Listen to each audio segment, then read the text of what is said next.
join first. She's trying to join. Yeah. Yes, yes. So can we also please share the YouTube link so that the participants can watch it from YouTube? Yeah.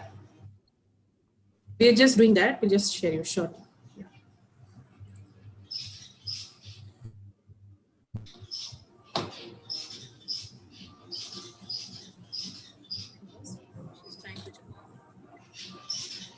So while Shubhda tries to join, I'll just take over for very briefly.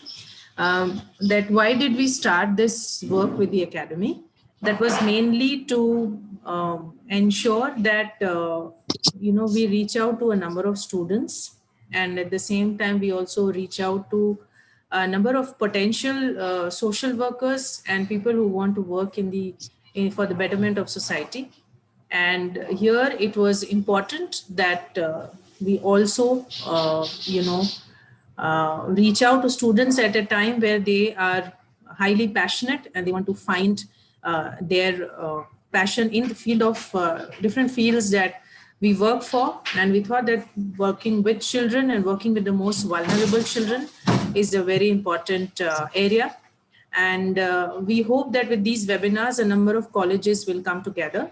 As you can see the notification, now we are also live on YouTube. So some participants, I request that you can exit the call and you can also see live on YouTube. We'll also take your questions from YouTube. I'm just asking my friend Sudha to paste the link in the chat. Sudha, can you just paste the link in the chat, the YouTube link, and then we'll circulate the YouTube link also. Sudha? Yeah. So the link is already there with you, and Ashik and Ans will share it with all the students. Our facilitator was trying very hard to enter the call, so she'll enter shortly. I'm sorry for the inconvenience. We're just waiting for her to enter. Yeah.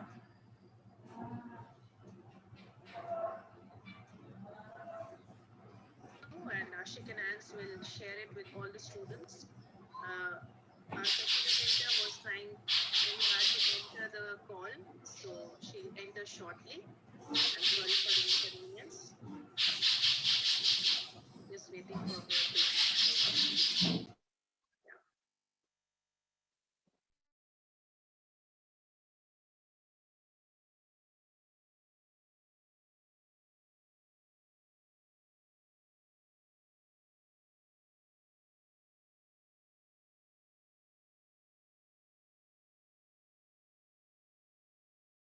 Yeah, I think Shubda is back.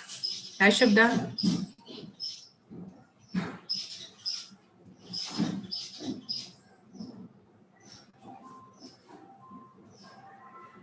Can you hear me, Shubda?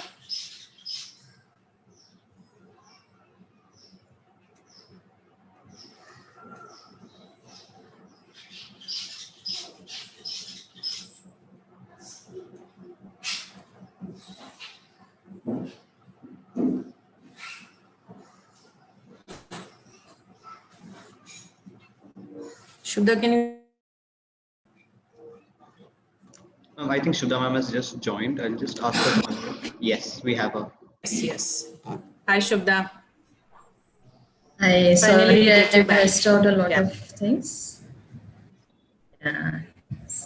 No, it's okay. Now we are live on Decided YouTube to as drop well. me. No pressure. Yeah. Go on, Shubda. You can share now. And we are also live on YouTube, so students can join there as well. I missed out.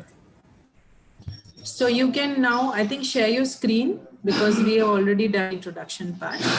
Yeah.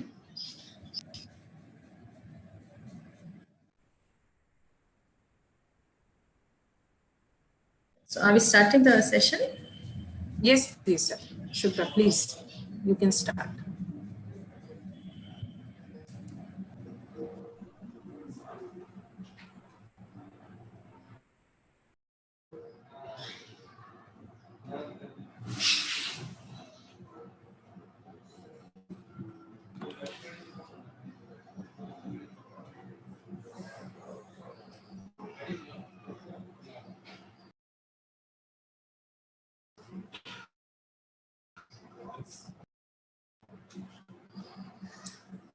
Shubda?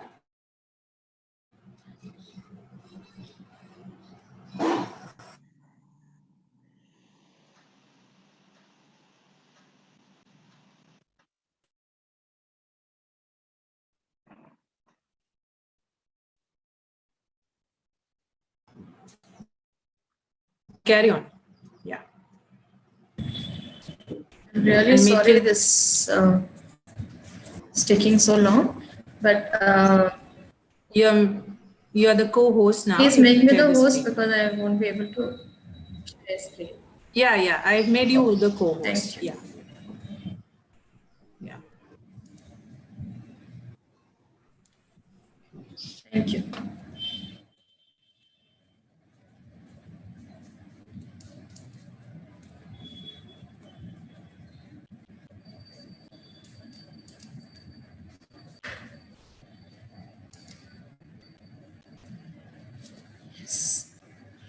So thank you all for this patience, and let me get onto the session immediately because we've lost a lot of time. I would like to start with a small disclaimer that initially we had planned this session only for students, but I heard Anjali or one of the introducers, the students, telling that there are a lot of faculty members from different colleges and they are most welcome. But this is a very introductory or basic level of session for students. We are trying to introduce them to the concepts of vulnerability, and therefore please bear with us. Also to add if they want to at any point of time. So today's session is on understanding vulnerability in children. We are also looking at different vulnerable groups of children in the world, and also we will try and understand who are the most vulnerable children among them. So let's look at the session. Before we try and understand what is vulnerability, let me also bring back all of you to the fact that the UNCRC, the United Nations Convention on Child Rights, has already about 30 years back proclaimed that every child has rights, and the entire world, barring one or two countries, the entire world has agreed that children do have specialized rights based on their needs. And these rights have been clubbed together under 4 different categories, and these rights are pertaining to their survival, that every child has a right to be born and survive. And once children survive, they also have a right to develop to their full potential. And development is the various aspects of development are not just physical development or cognitive development, but also emotional, social, and spiritual development. Now, children are also, the UNCRC also says that children need to be protected from what? From harm, abuse, or exploitation.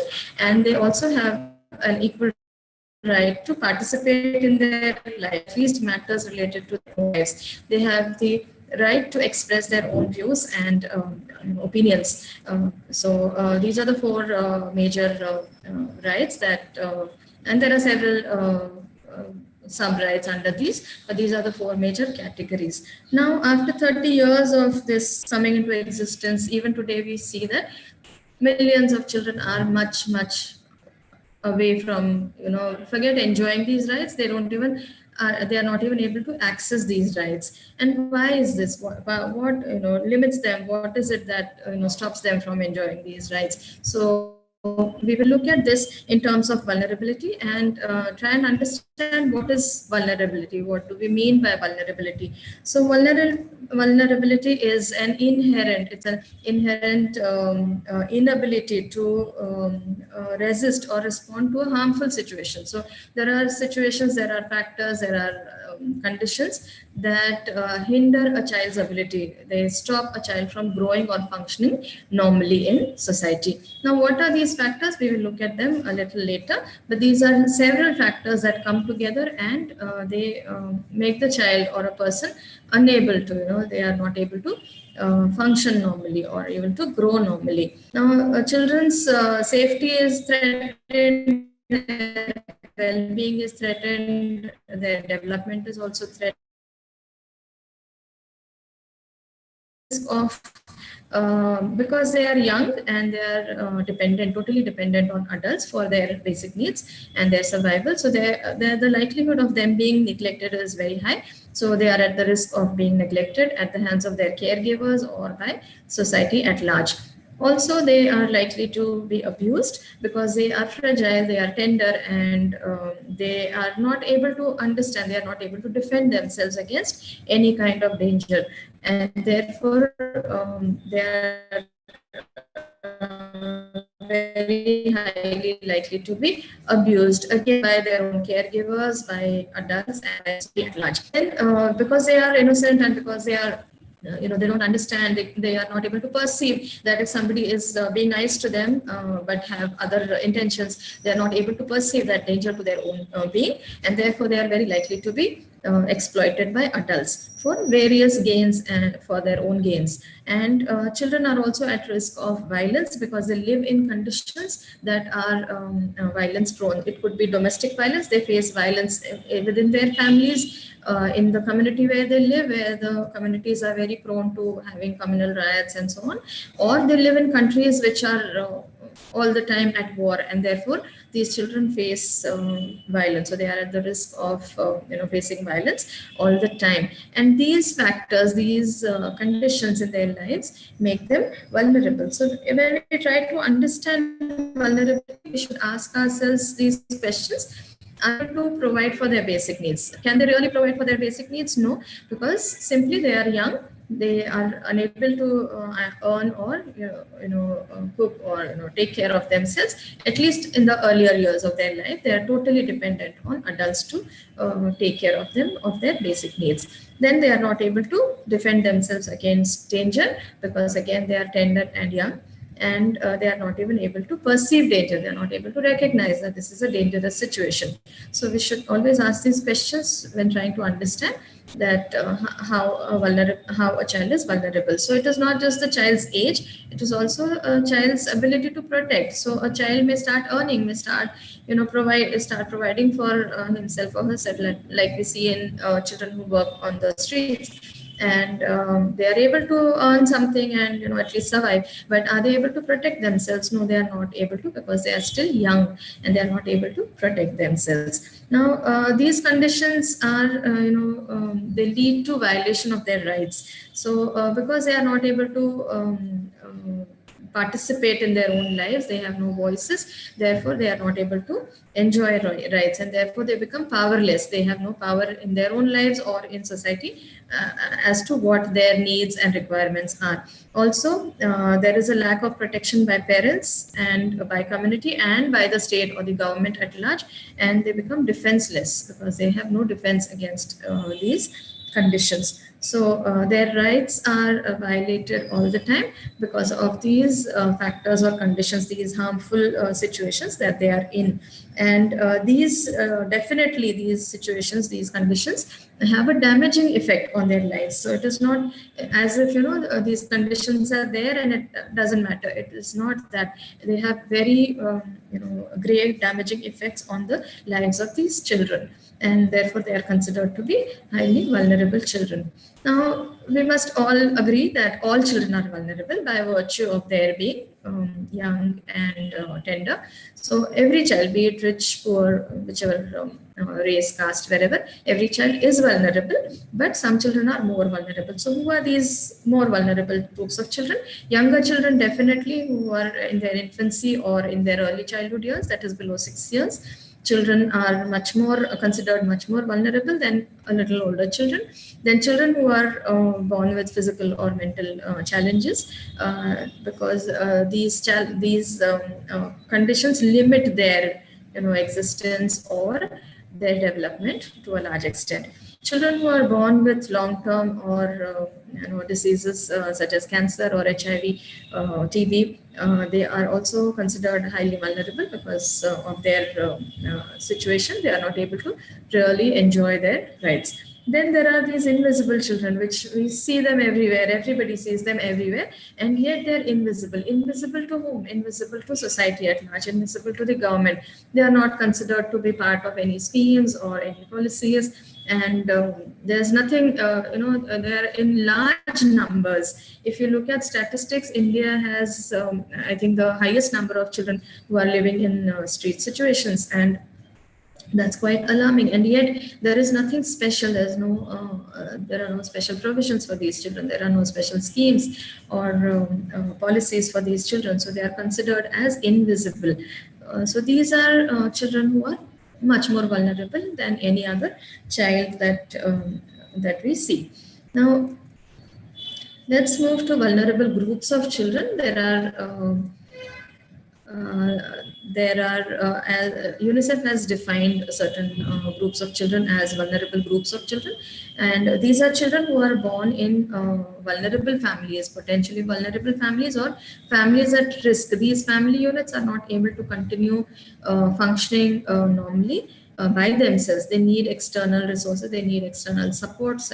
It could be financial support, it could be psychosocial, medical support, and so on. So they are not able to function normally as a unit by themselves. They are at the risk of, fragmenting or breaking at breakpoints, and therefore children who are born into such families are at risk.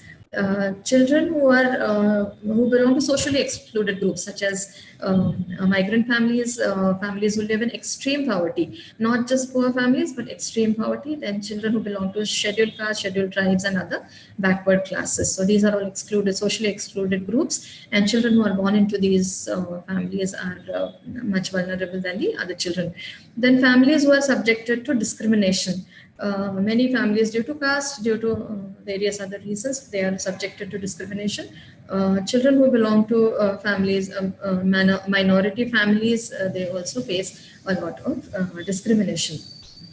Now, children infected by HIV/AIDS by no fault of theirs, they were born into this condition, and also they are affected by HIV. Their parents are either they are on the path to they are going to die very soon, or the children have already lost their parents to HIV/AIDS. So children who are themselves infected and affected by HIV/AIDS. So this is another group. Then children who are subjected to violence, like I earlier said, that many children who live in countries or in communities where there is a lot of violence, so there is a lot of armed conflict, and children themselves are associated with armed groups. So many children are recruited as child soldiers, and they get associated with these militant groups and militant outfits, and they are used for war, and they are trained to kill and trained to be used in war. Then children without birth registration. There are many children who are born, for example, let's say a child who is born on the street. The child, there is no birth, and therefore there is no registration. Parents are not aware or do not want to actually register the birth, such as in the case of maybe an illicit relationship where the birth givers do not want anybody, the society, to know that such a child was born into their family, and therefore there is no birth registration. So there is no basic document identity of their nationality, that they were born in this place or in this country. Then children without parental care, a large group of children who are either orphaned because they have lost their parents. There are children who are abandoned by parents, children who are missing, who are lost, who are run away, and they live without parental care. So a large number of children who continue to live without parental care. Then there are children used for commercial sexual exploitation, such as prostitution, pornography, and child sex tourism. This is a big group of children, and we will see some statistics later to see how grave this problem in the world is. Then there are certain countries in certain Asian countries and certain African countries continue to have this harmful tradition of subjecting their female children to genital mutilation or cutting off the genital organs of a female child, and this tradition continues even today. Then there are children who are trafficked for various reasons, trafficked for domestic work, trafficked for sex trade, for organ transplant, trafficked for begging, trafficked for various other purposes, and totally exploited by adults. Now, if you look through all of these groups of children, there is a common thread. There is a common thread of poverty. If we look at, in the same areas, there could be other children who are in a better position. Their families are in a better economic position, ability maybe a little lesser. But if you look at the basic, one thread that runs through all of these groups of children is poverty, and therefore it is very essential to understand poverty, because it has a very lasting effect on a child's life. So let's try and understand what it means, for a child to be born into a poor family. So children in poverty, UNICEF defines children who live in poverty as those who experience deprivation of not just material. They are not lacking only in material things such as food and shelter and clothing, but they also lack resources, emotional resources as well as spiritual resources that are required for to continue to stay alive and develop and thrive. So like I earlier also said, the UNCRC, when it says development of a child, it also talks about spiritual development. It does not limit itself only to physical and cognitive and so on, but spiritual development. So these resources are also required for a child to stay alive and to develop and thrive. Now, when children are deprived of these resources, they are unable to enjoy their rights, and they cannot grow to their full potential because these resources are lacking, and then they cannot participate because they are lacking already. They are not able to participate as full and equal members of society. They have no voice, they have no opinions, and nobody wants to listen to them. So they are always on the fringes of society, always on the peripheries of society, very difficult to come into the mainstream society. So if you look at this definition, one finds that it's a combination. So living in poverty is a combination of economic, social, cultural, physical, and environmental and emotional factors. So there's also emotional deprivation. Children who are born in poor families, one finds that the parents are unavailable emotionally because they are either busy working, making two ends meet, or they are highly abusive, they are alcoholic or into drugs or so on. And the child's emotional needs remain unmet because of the conditions of the parents. So it's a combination. It's a combination of various factors that that limit a child's ability to grow and develop normally. Now, poverty is multidimensional. There is, like I said, there is deprivation, there is lack of materialistic things, like there is no food or there is no shelter and so on. But there are also lack of services such as education, medical services, and other services that children require for their survival, growth, and development. So there is a lot of deprivation on the one hand. Then there is exclusion, because these groups belong to, they're already deprived. They're also excluded from a lot of, like I said, schemes and policies, and their rights are denied all the time. And they are also, their safety is also denied, because nobody bothers about them. Whether they live or die does not matter to society in general. So there is a lot of exclusion that these people face. And then there is vulnerability, because society is not able to respond or to deal with the threats that these children face. So they become more vulnerable because society is not responding. Children are there.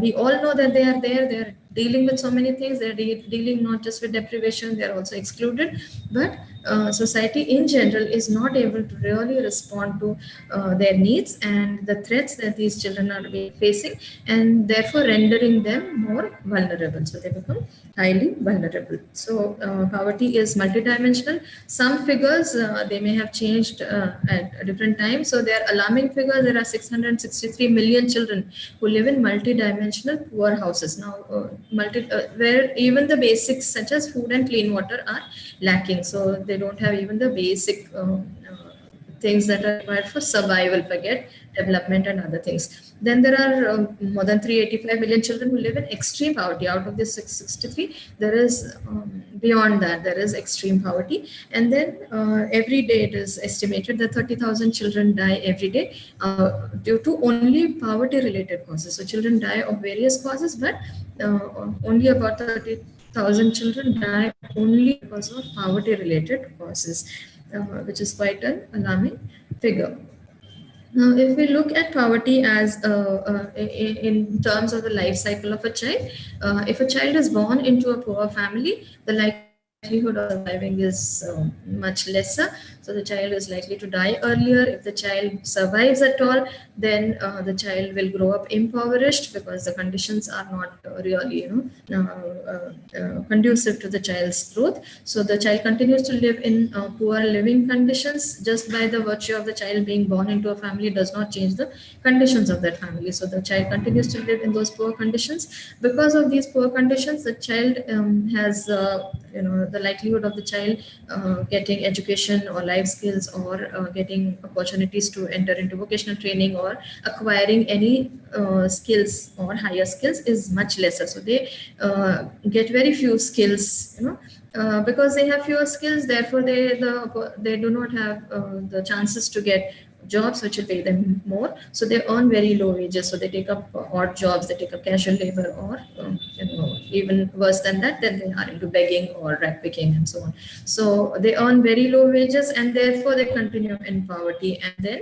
in their adulthood, they will get married and they give birth to another child in the same conditions, and the vicious circle of poverty continues. Now, unless society is able to break this vicious circle of poverty, children will continue to be in this circle. So it's essential that at some point of time, whenever we find children, at whichever point of time we find them, we as society are able to break this vicious circle and bring children into the mainstream society. Let's look at some of the problems and issues that these children face, and we may see some statistics, and I also appeal to students to look up current statistics and so on, because then they'll understand the gravity of these problems. So in terms of survival, how it affects. So we look at malnourishment. We all are aware that millions of children are not able to complete their second year of life. So many children do not see life beyond their second birthday. And then those who survive and are in the age group of 2 to 5 years have a stunted growth, which again limits their further chances in life. Now, HIV/AIDS is considered a big killer. These are statistics of 2016, where 1.2 million children died only in 1 year. In 2016, the numbers may have changed. The trend is now on the downslide because there is a lot of awareness and so on. A lot of treatment is available, but it is children are infected every year. Many children get infected due to HIV, and there are children who are affected by HIV when they lose parents. So this is 2015, when 13.4 million children lost their parents to HIV. Violence, as I said, that several children face violence within their families or in the community or in the country that they live. This alarming figure of millions of children who are recruited as soldiers in war and armed forces, and out of which 40% are girls, which is much more alarming. Then over 12,000, this is latest statistics of 2019, where 12,000 children were killed in war. And this is global statistics. Then there are refugee children who have to flee their country because their countries are constantly at war. There is no way that people can have a normal civic life, and therefore these refugee children have to flee their country and take shelter in another country. And millions of children continue to face domestic violence wherever they are, irrespective of whether the country is at war or not. Children continue to face domestic violence within their own homes. In terms of development, what are the limiting factors? Disability is definitely a factor for development, physical as well as mental disability. And the statistics shows that there are 93 million children who have these kinds of disabilities, and they lack the opportunities for education. It's very unlike, not every child who is challenged gets the opportunity for education, and therefore it mitigates their chances for advancement in life. They cannot, they have no sources of getting ahead in life because there is no education in the first. Then if they do not have education, there are also other groups of out of school for various reasons. There are different reasons for remaining out of school, and it is estimated that about 263 million children globally are out of school. In India alone, 8.5 million children are out of school, and out of which this is again statistics of some old time, but 73 lakh children are forced to work for their own living. So they are not just out of school, but they are also working for their own survival or for supplementing the income of their families. If you look at work, we look at child labor, and globally, again, there are more than 200 million children who are engaged in different kind of work, but out of which 120 are in hazardous work. This work definitely is, not conducive to their health and survival, and very highly hazardous and harmful work conditions these children work in. More alarming than this is that 73 million children are in the age group of less than 10 years of age. So they start as early as 7 years. Children start working as early as 7 years. That is what studies have shown. There are other statistics, but one sees that children who start working early, they are also likely to get into addictions of different kinds. It could be drugs or it could be alcohol. They also are, they may get into antisocial activities because sometimes they don't get work, they don't have enough money to for survival, and they may start getting into pickpocketing or stealing or other antisocial activities. So again, this further damages their chances in life, because once they get into criminal activities, there is no way that they can come back. Now for girls, we see that early marriages is a big this thing, because the moment a girl gets married, her education automatically stops. It leads also to early motherhood. Again, her chances are reduced in life, and statistics shows that 1 in every 5 girls is married before the age of 18 years. And this is in the Asian and African countries, this is quite common. Then one more statistic shows that 12 million girls get married every year. So we see that so many children are losing their, so many girl children are losing their chances in life because of this tradition or whatever practices of certain communities. In terms of protection, we see that abuse is rampant. Be it physical abuse, emotional abuse, or verbal abuse, sexual abuse, and not just by outsiders and other unconnected adults, but also by their own families and peers that they live with. So abuse, there are various statistics available for abuse, but one has to keep in mind that sexual abuse is not something that gets reported. It is most highly unreported abuse. It does not come into the light very easily. It's much more than the statistics that one can see. So we have to keep in mind that it is not easy for any family or for a child or for anybody to come and talk about sexual abuse openly. Emotional and verbal abuse at the hands of parents is considered normal by many communities, by children themselves, and by parents. So again, that is not reported, but it happens rampantly. Physical abuse, again, corporal punishment in schools by parents, beating, punishments, and so on, is quite rampant. Sexual exploitation by adults.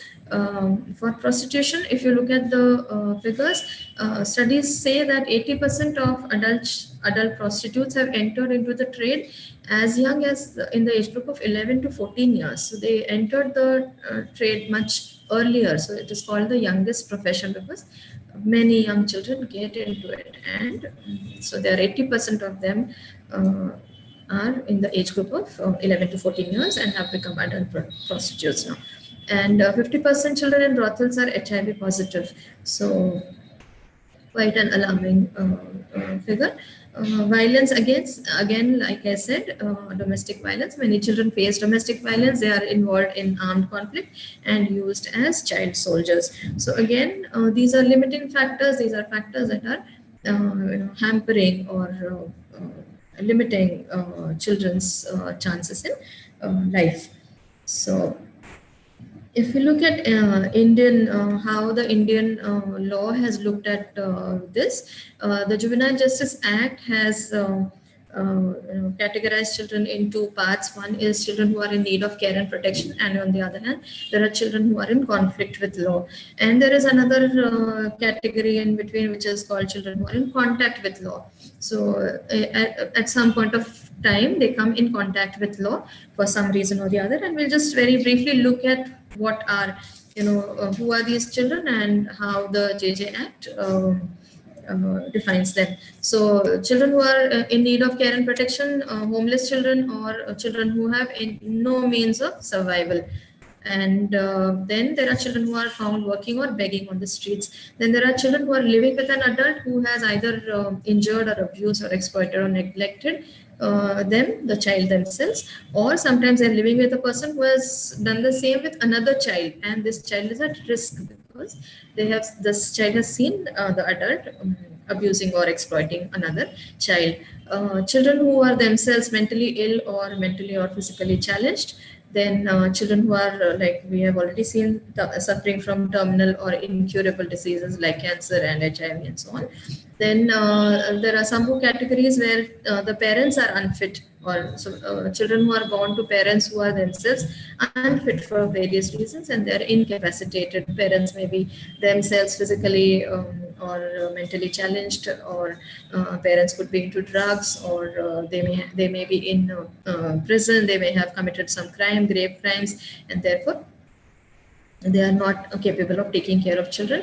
Orphaned, abandoned, and surrendered children. A large number of children who get orphaned due to various reasons. Children who get abandoned and surrendered because the parents are not able to take care of their children.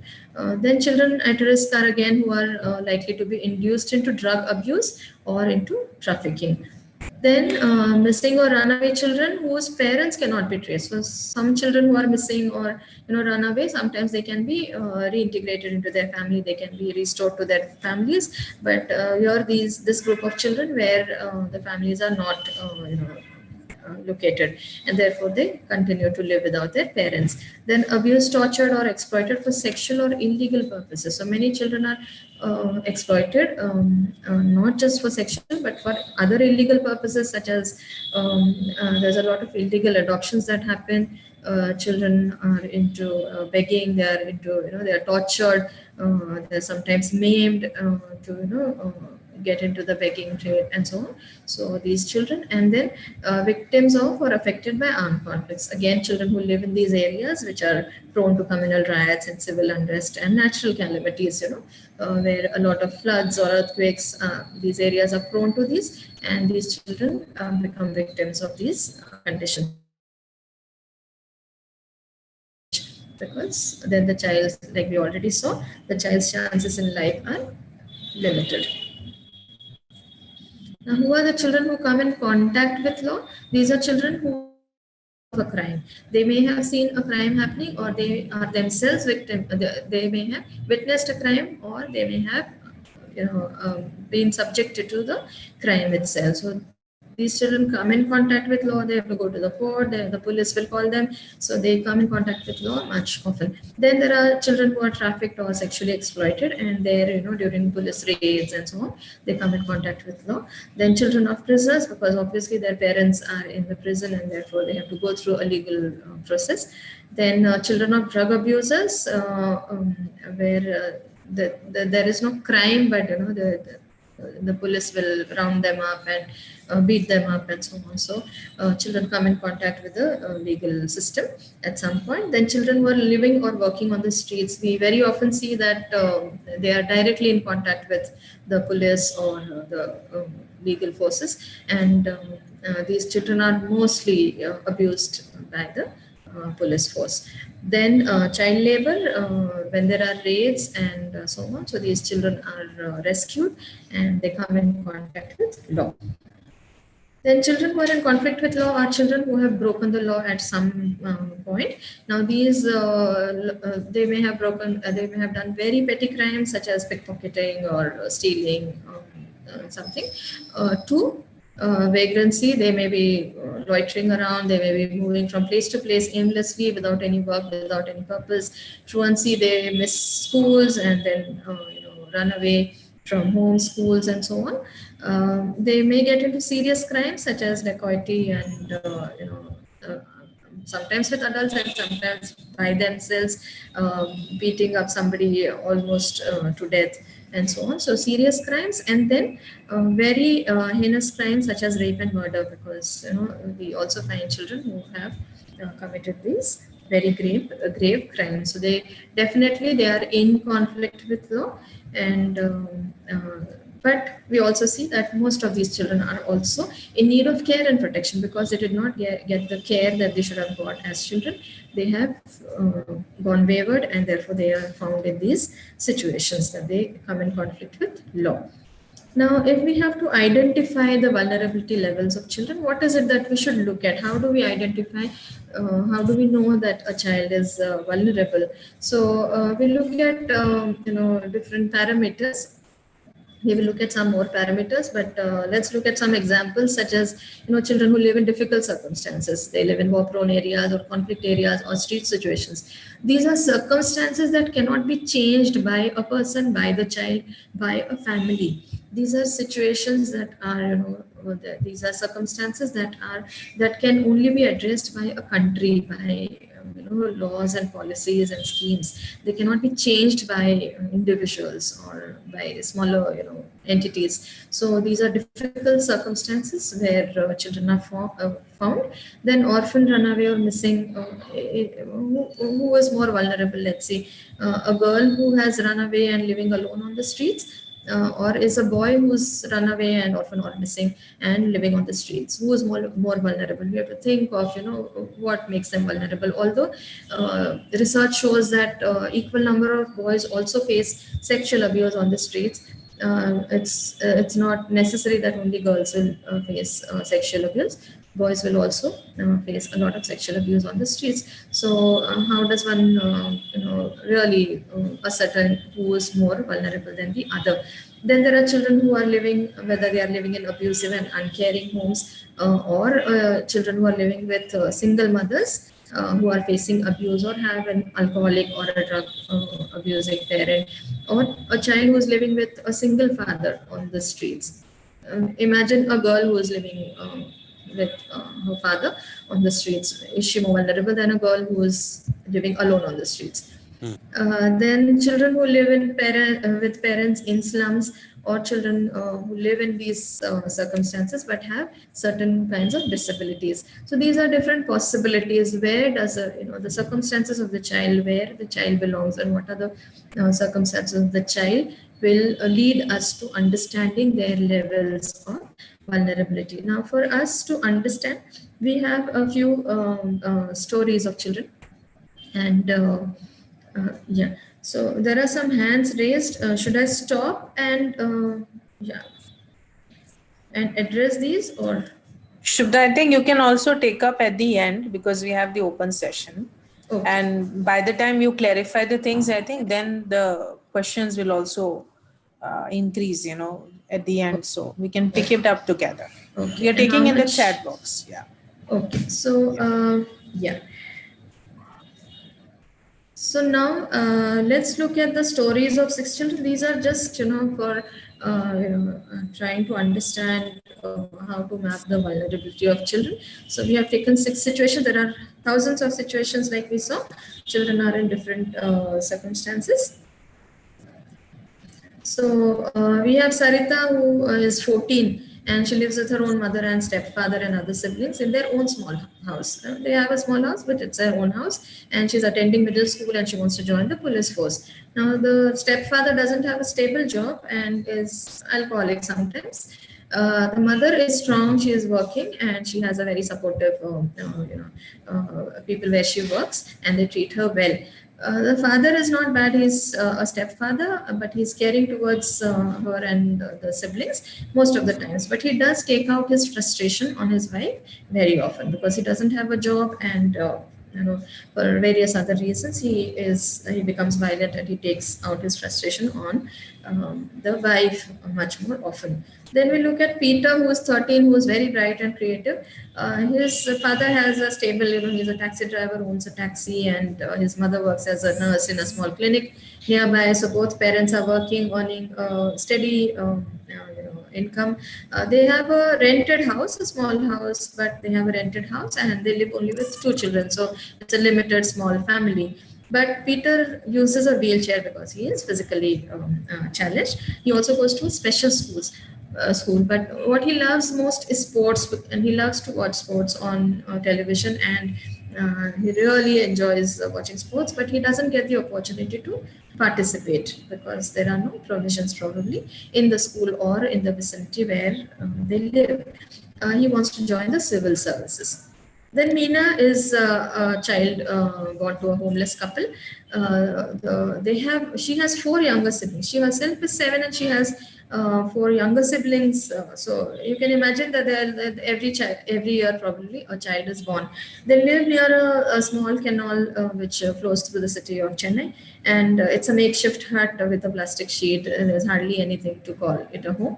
Her father is physically challenged, and her mother does not work, so both parents beg, and they also abuse drugs and take alcohol, and they are also prone with they also have several diseases. Now the family, just for begging, they walk for long distances. Meena herself has a polio in her leg, and she finds it very difficult to walk with the parents wherever they go for begging. So several things within this small story that you can these are the indicators that you can look at. Then let's look at Raju. Raju, again, he is 9 and he lives with 4 siblings. He has a widow mother, but he lives in a very dense slum. They don't have their own toilet, but have a small bathing space, so they use a community toilet. Although his grandparents own a pakka house, but on the outskirts of the city. But his mother, because she needs to work in the city, so she lives in the slum. And his eldest sister also works as a domestic worker. Now Raju he can go to a nearby government school, and what he wants is some support after school. But many families in the neighborhood brew and sell liquor. So the conditions around, the circumstances are not very conducive for his growth.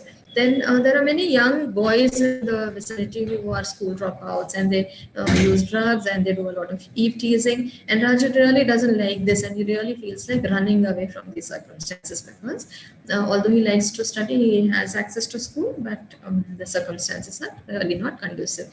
Now Fatima is a 11-year-old girl who travels from the suburbs every day to the city, and she lives with her single mother because her father married another woman and left the mother to without any resources, and she's trying to make ends meet. When Fatima realizes that her mother is struggling so much to keep the family running, so she decides to drop out of school and start selling with other girls. She goes to the city every day, sell small things, pens, stationery, flowers, and so on. Now, this family also lives in a densely populated slum. During the day, she has to buy food because there's no food there. But in the evening, she definitely takes back her earnings so that the family can have a spare meal. Now, her mother thinks that within 2-3 years' time, she should get her married off so that one less burden on the family. And but there is an NGO near her house which offers education and vocational training to drop out young girls so that they have some chance in life. The social mobilizer from this NGO is following up with the mother so that Fatima is able to join and learn something at this center. This Salman, who is a 12-year-old boy who ran away 5 years back from his hometown and who lives alone with other boys like him near New Delhi railway station. Now, he doesn't want to go back home. we have to imagine circumstances, what led him to first, 5 years back, he would be 7 years old. What led him to make such a brave decision in life? And he also doesn't want to go back home. He has simply severed all ties with his family. And because there is no family, he needs to work for his own survival. And sometimes when he is not well, he cannot go to work, and he doesn't have enough food to eat. He goes to a nearby Gurudwara or a Dargah for a free meals or whatever he can get. Because the boys live on street, the police beat up boys like him, and rarely there is protection from other adults as well as police, but sometimes he gets some protection from older peers, and mostly it is against sexual favors. So these are the stories of 6 children in different circumstances, and if we want to find out how to map their vulnerability, who is the most vulnerable among these 6 children. So let's look at some of the parameters to map this vulnerability. Let's look at their parental status. Now, whether a child is living with both parents or with single parents or with no parents. So if we keep it at, let's say, a child who lives without both parents, like Salman has no parents, he is living all by himself. It's a red flag, because there are no parents, there is nobody to care for him or guide him or to be with him or to protect him. So he is living by himself. So there are no parents. But Meena is also living with parents who are not really very supportive or whatever. They are just they are there by default. They are there, but really not. She's not in a position where the parents really matter. There are the other children where they are in a little better position, and 2 children who live with single mothers. Again, their circumstances are different. So when we look at parental status, we really have to think of what it could mean to be living. Is Salman better off alone? Could the conditions at home be so worse that he left the home at 7 years, and even today he doesn't want to go back at 12? So maybe the circumstances were so bad at home that maybe he is better off without his parents on the streets. Now, economic status of parents: are the parents able to work and earn enough to provide for their children, or are the children do the children have to work for their own survival or to supplement the income income of the families? So looking at the economic status of the families, again we can if we try to put them as red for absolutely lacking in these, yellow for maybe or may not be, and green for yes, better conditions, some positive indicators. So if we try and map them like this: housing facility, some children do have some kind of a housing. There is some shelter, there is some safety within the house, and there are children who are living absolutely without any kind of roof over their heads. With housing comes sanitation, because there is no house, there is no sanitation, there is no toilet, bathroom, water, and so on. So what kind of sanitation is available for these children, whether it's within the home, whether it's a community shared provision, or there is absolutely nothing. So somebody who lives on the streets and does not have access to any of these will obviously, there is no other way but to open defecation. So we have to imagine and think of what could happen in the absence of these facilities. What happens to their nutrition? What happens to their food? Like Fatima, at least one time she buys food, but at least one time she is getting food at home. She can go home and cook a little bit of food. And a family like Meena's family, who is always on the go, and the mother is not really bothered about cooking food, they may be begging and eating whatever they get. Salman can eat when he earns well. When he can't, he goes to religious places, and sometimes he may even skip meals because there is no other way to get any food. How it affects their health, again, whether they have access to health services, whether their own life, their nutrition, their work is affecting their health. So we have to look at each story and understand how it is affecting their health. What are the opportunities these children have for education or life skills? Is like Raju is at least better off. He is going to a school. He has, he can at least continue education if he gets a little support from somewhere.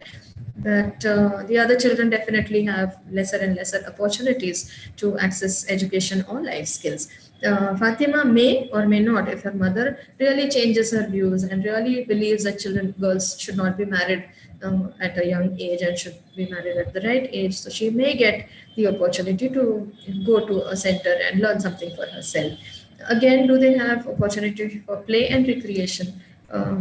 If a child is working, let's say for like Salman works for 12 hours or 15 hours a day, will he have the time to play or have any resources for recreation? Obviously not, but children who are inside homes may have some opportunities of this time. Again, whether these children get the care and love of their families. There may be families, but are they caring and loving towards them? Because their emotional needs of a child are also equally important. If the family is able to provide for these needs of the children. Then disability of the child, like Meena, who has a polio and it's limiting her walking, and the family is walking all the time because they have to beg in different places. Also, Peter, who wants to do something, but he is limited by his own wheelchair, and therefore, how it is impacting their own chances in life.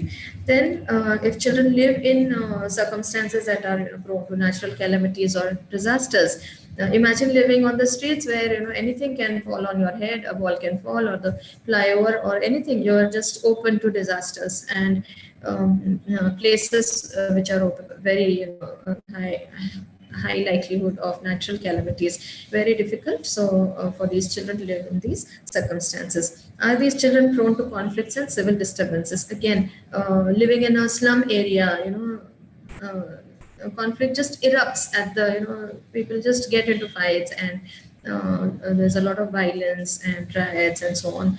Civil disturbances also happen around these areas. Then likelihood of having identity documents. Will a child who was born on the streets would the parents would have got the child a birth certificate, or do they have a caste certificate?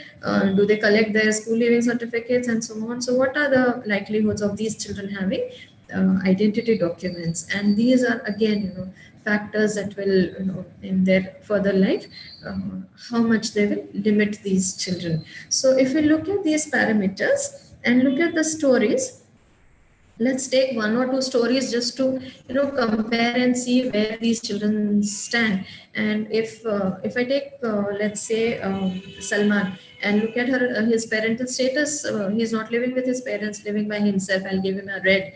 And economic status, he has to work for himself, again a red, because there's no way that somebody else will provide for him. Housing, absolutely nothing, because he's living on the streets. Sanitation, again, he's dependent on some public toilet or a railway toilet or something.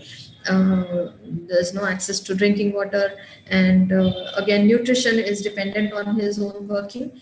Safety and security, he is not at all safe on the streets, and is prone to a lot of abuses. Then his health will suffer definitely because of the conditions that he lives in, works in, and the kind of food that he eats. Then his opportunities for education are limited, again a red, because there's no likelihood of him ever going back to school. Play and recreation, there's no time for it, again a red. Care of family, again a red. Disability, no, he is thankfully he is normal, so maybe a green here. And natural calamities and disasters, maybe or may not be. He may be living in situations where on streets where there is a lot of civil disturbance, again maybe a red or a yellow. And likelihood of having identity documents, he would not have run away with his documents at the age of 7. He wouldn't know where his birth certificate was, and absolutely he would not have gone to school, or even if he went, there would be no school leaving certificate. So the likelihood of him having any kind of identity documents is nil. So if you look at all the reds that this child has, at the age of 12, out of I think 12 or 13, almost 11 to 12 will be red. If you look at another child, let's say Fatima, and her parental status, she lives with a single mother. The mother is caring. Yeah.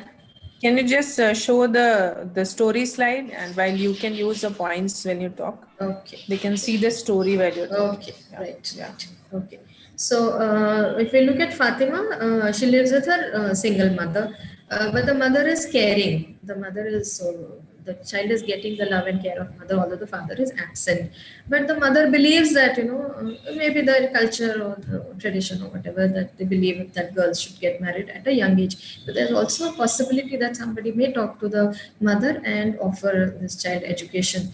So because they are living in a dense slum area, they obviously they do not have their own toilet and bathroom, so they have to access the community toilet and bathroom. There may be some sort of security because there is a hut or a little house that they have, even though on rent. Financially, yes, the mother is also earning, but it is not enough for the family. So the child is also, so Fatima also has to supplement the income. So again, she comes into the red, but her mother is also earning, so she's not completely, the family is not completely dependent on Fatima. So we may give her a yellow. What are her chances? She is a dropout. So what are her chances for education? She may still join, if somebody gives her the chance to join somewhere, she may still go back to schooling or at least external, resources and get some kind of education. So again, if we look at the parameters, is she safe and secure in these places? Mostly yes, but when she goes to the street, she is alone with other girls, and there again their the safety may be compromised. Health, probably she is in a good healthy condition because she gets good food at least one time a day. The family is able to give good food. Then she's not disabled, so that is another green. Care and love of family, yes, another green. Natural calamities, probably they don't live in those areas. Disasters, maybe not. Conflict and civil disturbances, definitely yes, because they are in a very dense slum. And identity documents, probably she may have some identity documents. She may have a school leaving certificate, maybe a birth certificate. So a lot of greens and yellows, a few reds. So she is somewhere in the middle, the vulnerability of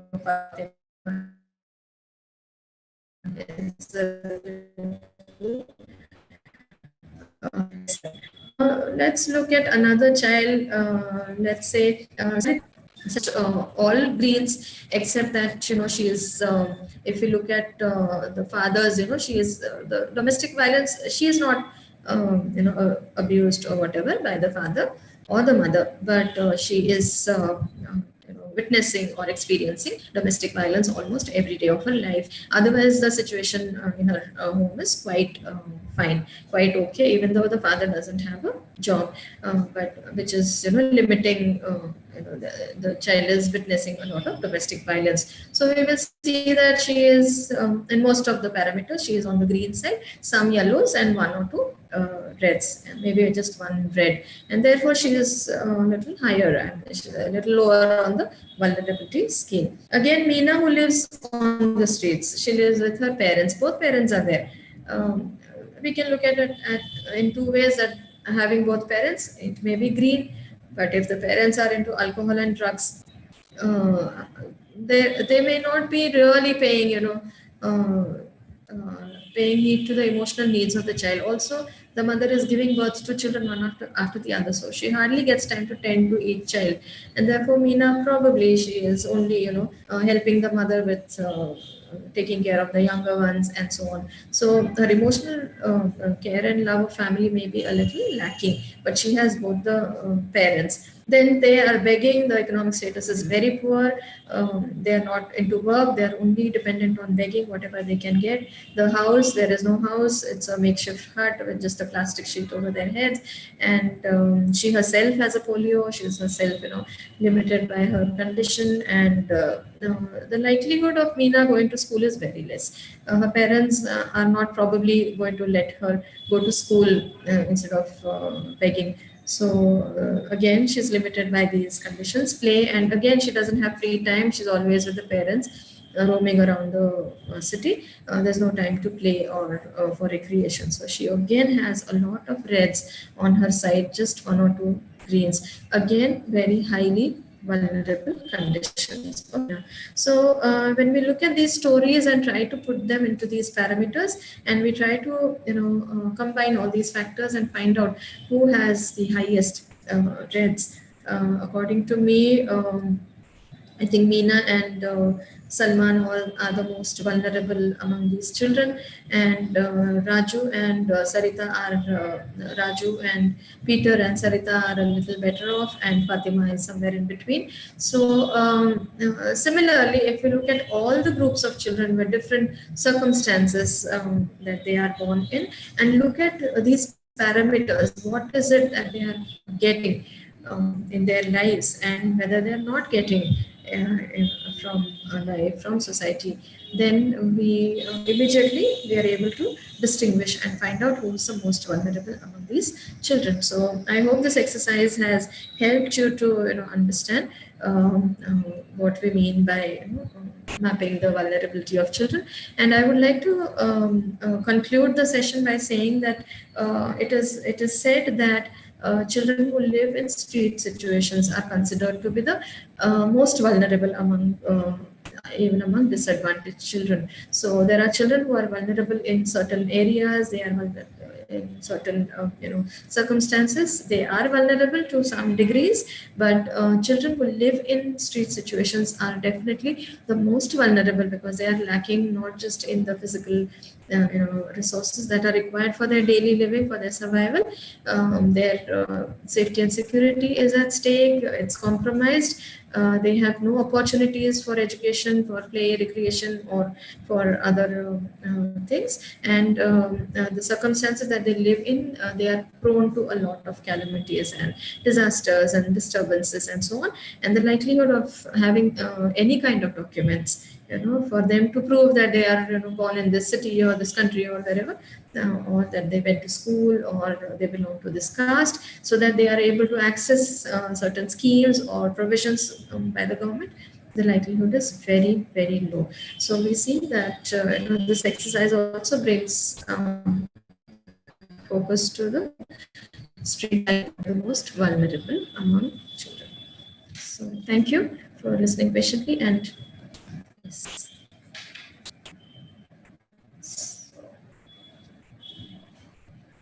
Preeti, are we starting the questions? Thank you, Shubhda ma'am, for such an insightful and informative session. Welcome. Can we start with the Q&A? I'll just stop sharing. Yes, ma'am.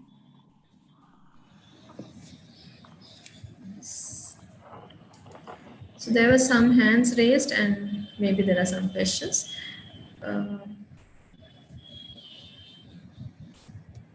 Yes, ma'am. So we'll start from the questions that were posted in the very beginning. So the first question was from Naila Ahmed. She wanted to know, what is your take on disabilities leading to vulnerability?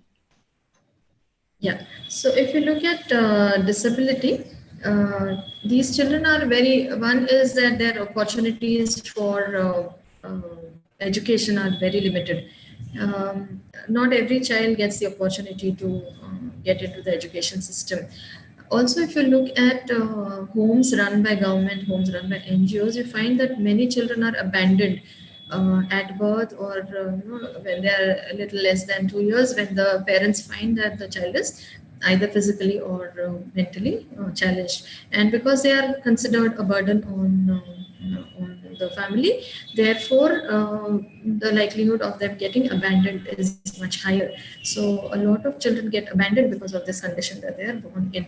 If they live in a family, again, the family has, if the family is poor, then they will not even spend, they will not even consider sending these children to schools. So education is a limiting factor. Also, if they are born in middle class or upper middle class families, definitely they may have access to schools, special schools, and so on. But again, the country that they are born in, just look at our own country. Do we really treat our challenged children or people with equal dignity, with equal respect? No, most people do not. So the way we look at disability or these challenges is very limiting to these people. So they have to fight for their rights. We do not really look upon them as equals. So they are considered a little lesser than normal human beings. and therefore they become more vulnerable. Imagine a girl who is hearing impaired, or she is mute, she's not able to speak, and if she is getting sexually abused, how is she going to defend herself? Is she able to tell anybody? Is she able to scream or shout for help? Imagine a blind child who's getting sexually abused or physically abused and doesn't know who's doing that. So look at all of these, different kinds of physical or mental challenges. We see a lot of, in the adoption sector, I've seen a lot of young girls who are mentally challenged, and they are pregnant. They don't even understand who they are, and they are pregnant. So somebody obviously has used them, and they are not able to tell what happened to them, and then the advanced pregnancy is shown, and then the family brings them, and then the child is to be born and given in adoption and so on. So all these conditions, the likelihood of these children getting abused is quite high. Also their chances in accessing education or recreation or play, are they able to play? No, they are not. Most of their conditions are limiting. They are not able to participate and so on. So they become very vulnerable. Thank you, ma'am. I hope Naila Shubda ma'am answered your question. Clubbing two other questions that came in the very topmost was why children and women in UP are more vulnerable, or in particular in North India, and child abuse and gang rape cases are increasing day by day. What can be the causes behind that? So in general, it is considered that the crime record is like rising towards the north. Like south will have lesser crime records, and it as you go up the country, it increases. So that is a standard understanding of crime in India. In UP, yes, a lot of caste based, the way society is in certain states. I don't want to make any political statements or whatever, but definitely yes, up north, how people look at women, how they consider, whether they consider them really equals, whether girls or castes, whether upper caste really have the power over the lower caste, and they believe that they are for their pleasures or whatever, they can treat them as they want. So these two factors, definitely the psyche or the way these people are brought up, how they were brought up as a community, what their beliefs are, that will definitely affect how they behave. So their own upbringing definitely reflects in how they behave with women or with girl children. I forgot what you said was the second part of it. Yes, ma'am, you have answered. The second part was basically child abuse and gang rape cases are increasing day by day. What can be the causes behind it? I think you have answered that part as well. Yes, ma'am. So the next question is, what about the situation of a child with life-limiting diseases? Yeah, we have seen the statistics, and we know that children who are born with cancer, or children who are born with HIV/AIDS and so on, so their own lives, they have limited lifespans because of the condition that they are born in. Again, the medical services that are available for children in our countries is much lesser than the Western countries. So the way children are treated in the Western countries. But if children are born with congenital diseases, a heart condition or any other congenital diseases, it really can't be, they may, even the medical services, the best of medical services may not really be able to help these children. So their own medical conditions are limiting them. So if you look at children who are in the Western countries, who have the best of medical care and all the possible care that can be given, in spite of that, their own lifespans are much lesser.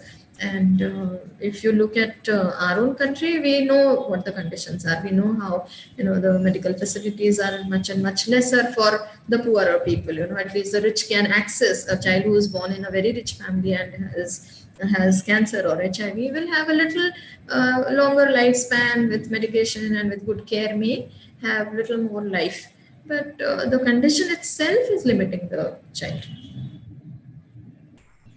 All right, ma'am. Ma'am, another question is that while dealing with the situations, when you were talking about the case studies, they were asking while dealing with these situations, what are the steps to be followed and what kind of challenges do you face? Okay, so we have to end the session with that, saying कि when you're accosted with such a child, when you see a child in such a situation, you may find the child in different circumstances. And what do you do? How do you respond? What should be your response? You know, so in India, let's see, we all know about Childline. And if you feel that a child is at imminent risk, that at this point you see a child being abused, and you see that this child needs to be immediately removed from that situation, from those circumstances, then definitely, you know, Childline is a good resource. One can call Childline and you know, appraise them of the situation and ask for help and so on. Childline itself is going to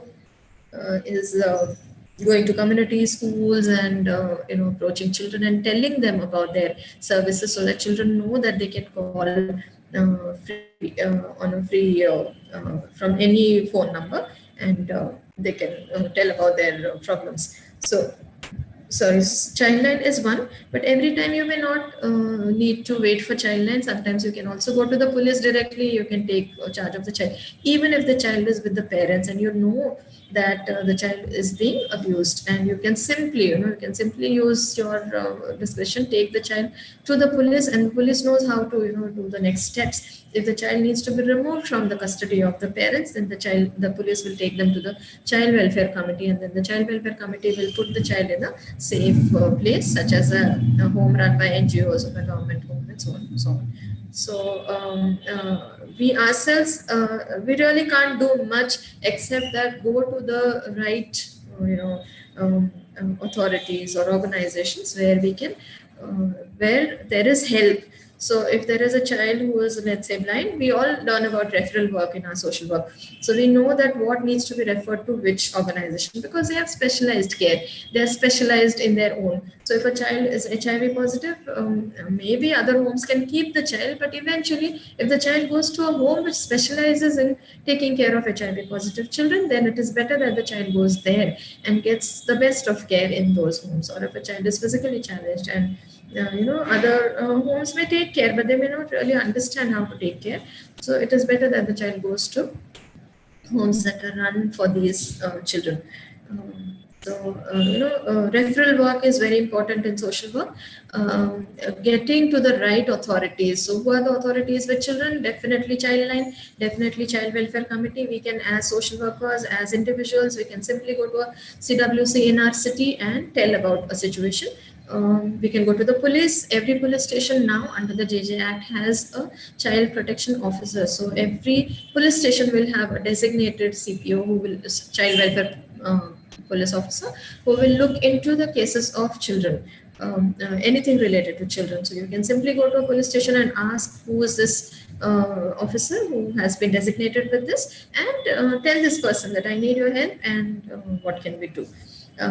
Specialized services are available in our country, may not necessarily be available in all the cities all the time. So some cities are very highly developed and evolved and they have all the services.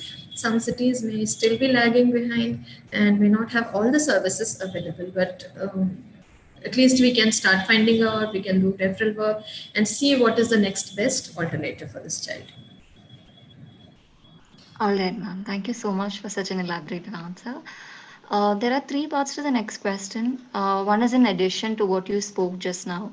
Are there specific universal resources to identify and intervene?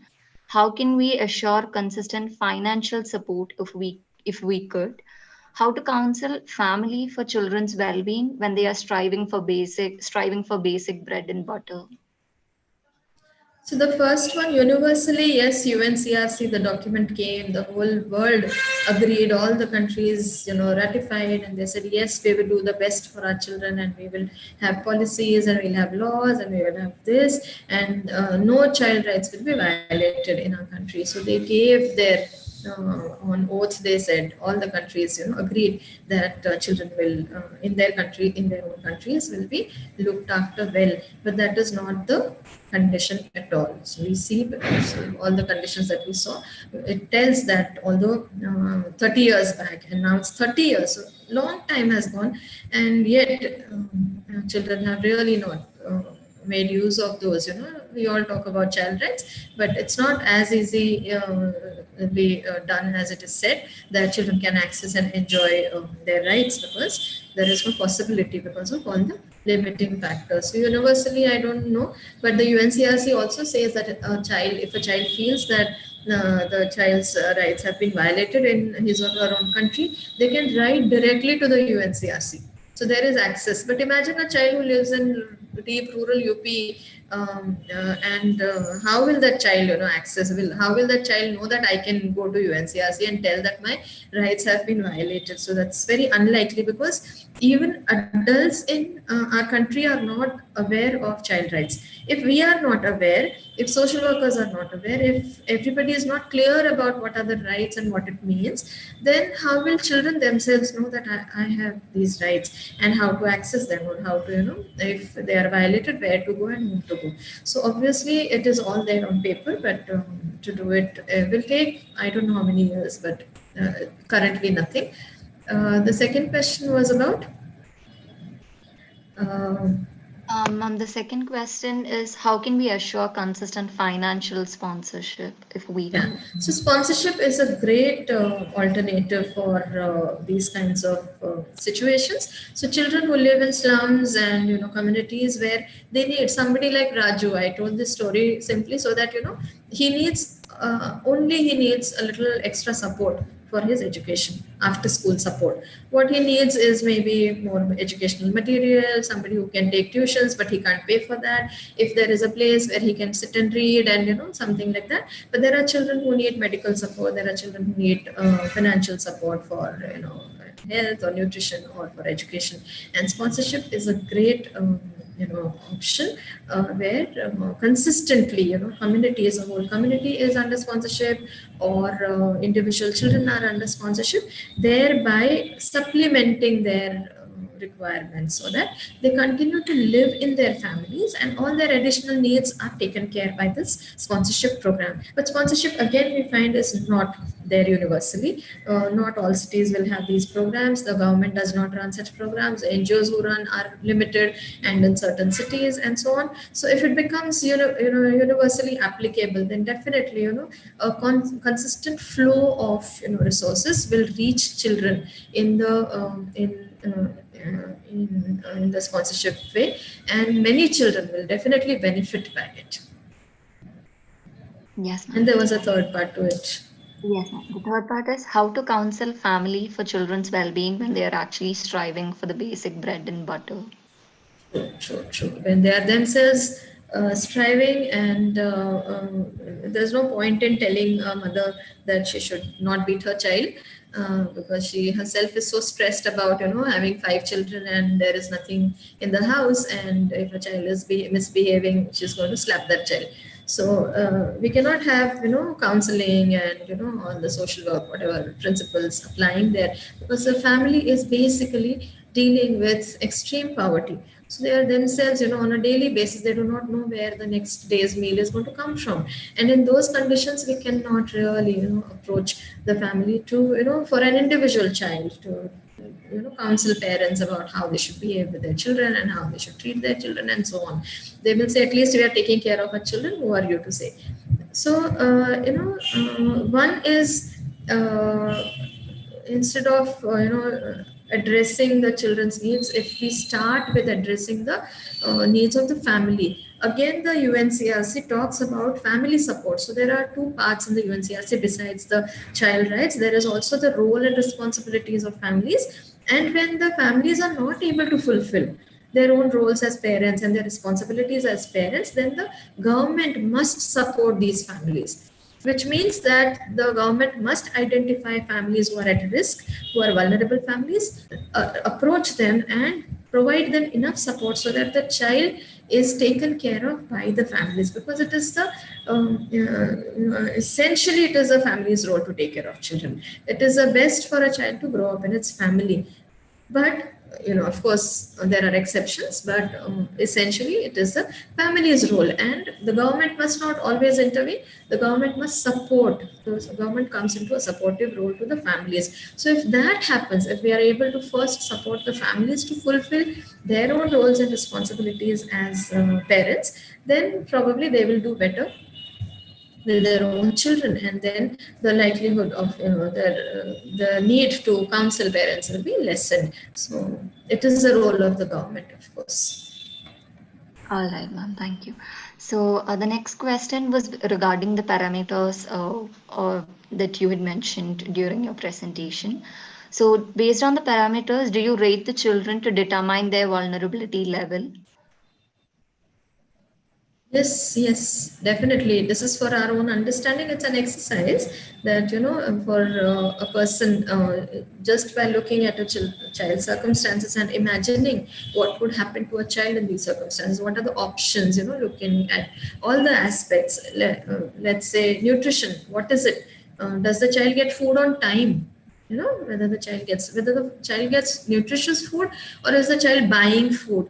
Is the food that is bought at the let's say at a roadside eatery, is it of good quality? Does that give enough nutrition to the child for its own growth and well-being? So it's not just food, it is whether it is on time, whether the child gets every day, whether the food that the child gets is cooked at home, fresh meal is cooked, or it's stale food.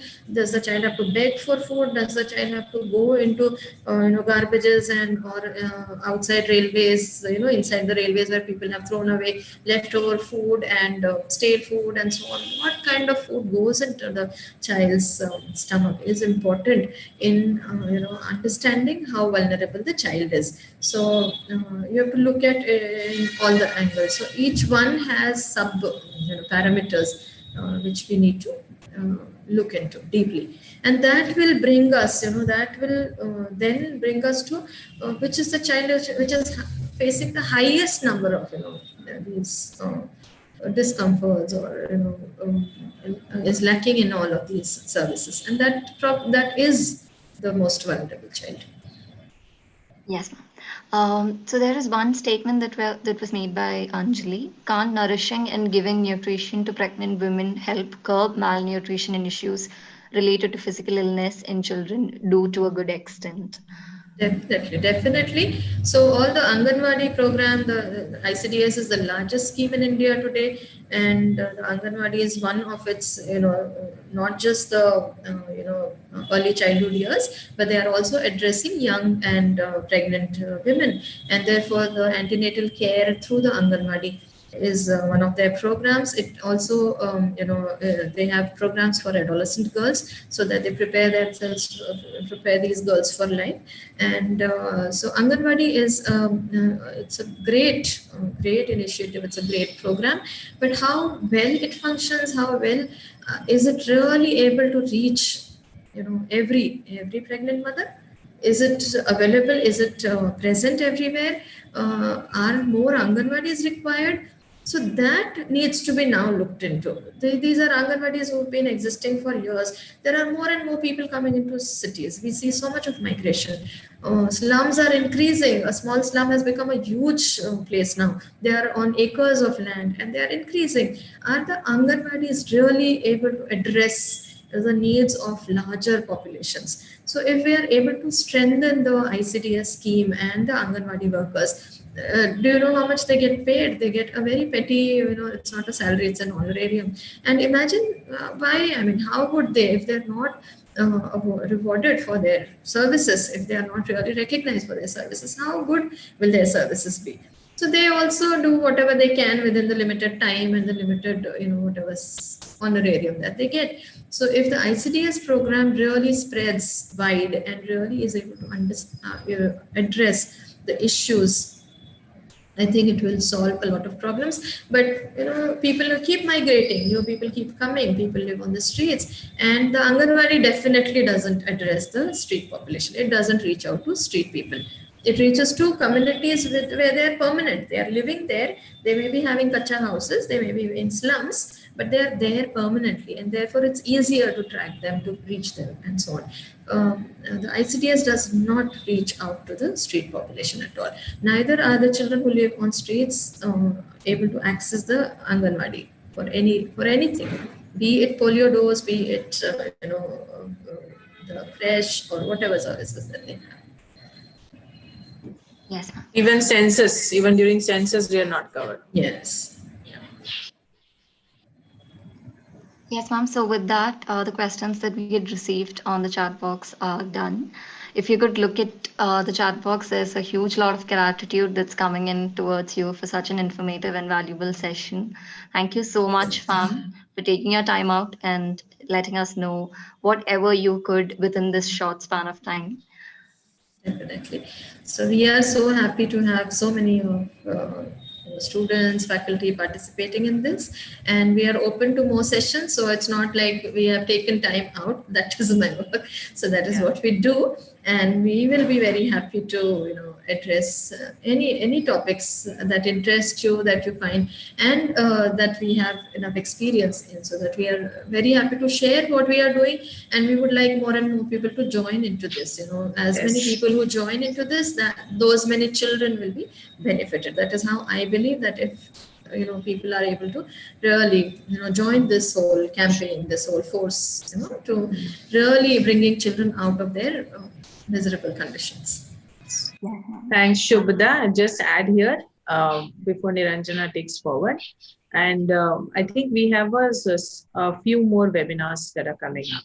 And I'm sure Christ will always be open to all the colleges like this time. So I guess there are at least 2 more webinars definitely which will come up. Maybe not this month or the next month, but definitely will follow. And will surely continue, and all participants will get an invitation. Yes, Niranjana, please go on. Thank you so much, ma'am. Finally, I invite Mr. Ashik, President of Sociology and Social Work, to deliver the vote of thanks. Over to you, Ashik. Thank you, Niranjana. Thank you. First of all, thank you for being an amazing host throughout the program. I hope I'm audible to everyone. Little louder, Ashik? Yes, Ashik. Yes, ma'am. So on behalf of the Sociology and Social Work Department and the Sociology and Social Work Association, it's my privilege to propose the vote of thanks as we have come to the end of this webinar. Firstly, I would like to extend my heartfelt thanks to all the officials from Rainbow Homes for hosting this webinar and for coming up with such an amazing idea to enrich the knowledge of students regarding the vulnerability of children. I would like to thank the resource persons for the day, Ms. Preeti Matthew and Ms. Subhada Sathe, for the valuable time that you have been rendering for such an insightful session for all of us here. I would also like to thank our HOD, Dr. Victor Paul Sir, for giving us an opportunity to organize this webinar. Sir has always been putting continuous efforts in ensuring that students are engaged in learning and acquiring skills in this pandemic. In his absence, I would like to thank Sir. I would also like to thank Ms. K. Anuradha in her absence for inspiring us with her keynote address towards the gathering. Ma'am has been very considerate in taking her valuable time out from a very busy schedule to be with us here. Thank you, ma'am. And now I would like to sincerely thank Ms. Preeti Matthew and Mr. Ansi Mathachan for all the support and coordination in hosting the webinar right from the beginning. I would also like to thank all the teachers and my teammates and members of the Sociology and Social Work Association who have been working really hard to organize this webinar. I would like to thank you all. Last but not the least, I would like to thank all the participants who attended the webinar for today. We have students who have registered from students and faculties, in fact, and also professionals from over 50 colleges from around the country who have registered for this webinar, and they've been attending the Zoom session and also the YouTube live throughout over the last 2 hours. I would like to thank all the participants for your participation. And before I conclude, I would like to leave a quote by Nelson Mandela. We owe our children, the most vulnerable citizens in any society, a life free from violence and fear. Taking the responsibility on our shoulders, I hope that everyone is responsible to make a safe society for everyone around us. I'd like to conclude my words. Thank you. Thanks, Ashik. And you all can open your videos if you want to just have a final glimpse of all of us. Like it's nice to be off video also sometimes. So we can see some faces. And I apologize on behalf of Rainbow Homes that we couldn't go beyond 100 people. I will request all participants, if you can open your video briefly, we can have a look at each other. And I'm extremely sorry that the Zoom call could not go beyond 100. Actually, it was a limitation of membership with us, and we have compensated with that on YouTube. We'll send the YouTube link to all of you so that you can see the webinar right from the beginning and catch up again and again on the content. So the content is always with you. We'll also send a PDF of this presentation so that you can have a look at it at your own time, so that the knowledge doesn't leave you and there are questions that you can keep on asking each other. And thanks a lot on behalf of all of us as well. Ashik, I'm just taking the thank you responsibility on my side, because I think we carry a huge responsibility here. And we could have been very happy with just doing this knowledge work within our organization, but we decided that all students should get benefited and we should be giving this knowledge out to everyone out there who wants to understand about vulnerable children. So thank you one and all. Thank you, Ashik. Thank you, Niranjana. Thank you for the professional hosting of the webinar. And I really compliment your preparation on behalf of like entire Rainbow Homes program, that we really like the way you hosted our session. And I could be much at ease because of you all. Thank you so much. And it's a great way to collaborate together. And we look forward to more such webinars. Thank you so much, ma'am, once again for having us. And we would also love to collaborate on more webinars. Thank you so much. Thank you all for joining us today. Thank you. Thank you. So we'll end the call here. Yeah. Thank you so much. Bye. Thank you, ma'am. Thank you all participants. Thank you, dear. Bye. All the best. Bye.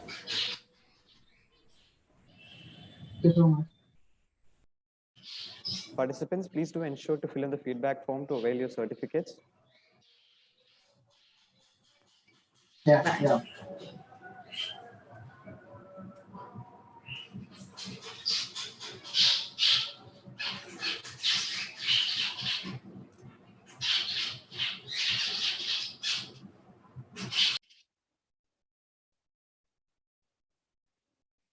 Sir, I hope we can close the meeting, right, sir?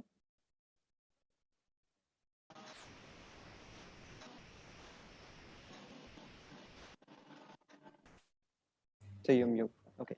Yeah, we'll have a final. Let's wait for people to go and then. Okay. Yeah.